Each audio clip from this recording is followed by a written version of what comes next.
మేఘ సందేశం ఎపిసోడ్ అయితే సింపుల్గా స్ట్రైట్గా చెప్తానమాట, లెందీ డైలాగ్స్ లేకుండా అసలు ఏం జరిగిందో చూద్దామన్నమాట. ఇంకా గగన్ ఆవేశంగా గన్ను పట్టుకొని శరత్ చంద్ర ఇంటి గేట్లను కూడా కాలుతో తన్నేసి లోపలికైతే వస్తాడనమాట. అపూర్వ బయటకు రానగానే ఇంట్లో వాళ్ళందరూ హాల్లోకి వస్తారనమాట. ఏంట్రా గగన్ రాత్రి మా ఇంటికి వచ్చావు అనేసి శరత్ చంద్ర అంటాడనమాట. మా అమ్మని షూట్ చేసింది ఈ అపూర్వే అనేసి గగన్ అంటాడనమాట.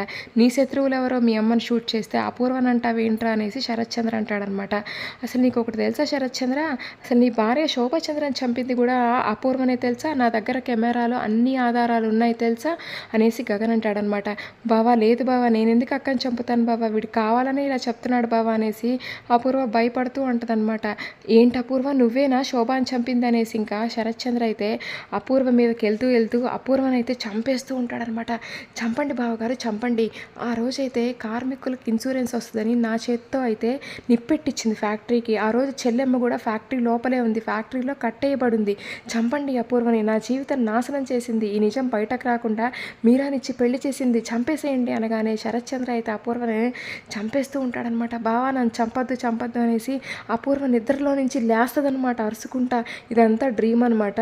ఇంకా మొన్నటి నుంచి అయితే ప్రోమోలో అయితే ఫుల్ ఫైర్ మీద చూపించి గగన్ ఫైర్ మీద అయితే ఇంకా అపూర్వకు డ్రీమ్ తెప్పించి గగన్ ఫైర్ మీద అయితే చన్నీళ్ళు పోసారనమాట. ఎందుకు అపూర్వ అలా అరుస్తున్నావు అనేసి శరత్ చంద్ర అంటాడనమాట. ఏదో పీడకల్లే బావా అనేసి అపూర్వ అనిద్దనమాట. ఇంకా అపూర్వ మంచినీళ్ళు తాగడానికి కిందకు వస్తానమాట. గోరింటాకు కూడా వస్తానమాట. ఏంటమ్మా ఇంకా అల్లుడు నిన్ను చంపుతున్నట్టు కలగన్నావా అనేసి ఇంకా గోరింటాకు అనిద్దనమాట. అవును పిన్ని, అసలు అయితే శారద ఇంకా చావలేదు, దాన్ని ఎలాగైనా చంపాలి అనేసి అపూర్వ అంటూ ఉంటుందన్నమాట. ఇంకో పక్క హాస్పిటల్లో అయితే చెర్రీ అయితే గగన్ దగ్గరకు వస్తాడనమాట. రే చెర్రీ అమ్మని ఇలా చూడలేకపోతున్నాను రా అనేసి గగన్ అంటాడనమాట. ఊరుకో అన్నయ్య, అసలు పెద్దమ్మకి నయమైద్దిలే అనేసి చెర్రీ అంటాడనమాట. భూమి అన్నయ్యకి అన్నం తినిపించు అనేసి చెర్రీ అయితే అన్నం అయితే ఇస్తాడనమాట. భూమి అయితే గగన్ నోటి దగ్గర అన్నం పెడితే గగన్కి కోపం వచ్చి అన్నం ప్లేట్ని అయితే కింద విసిరేస్తాడనమాట.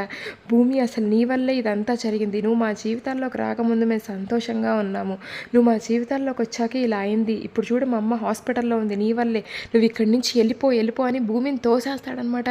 భూమి ఏడ్చుకుంటూ ఇంకా వెనక్కి చూసుకుంటూ వెళ్తూ ఉంటుందన్నమాట. నెక్స్ట్ ఏం జరిగిందో చూద్దాం. Thank you.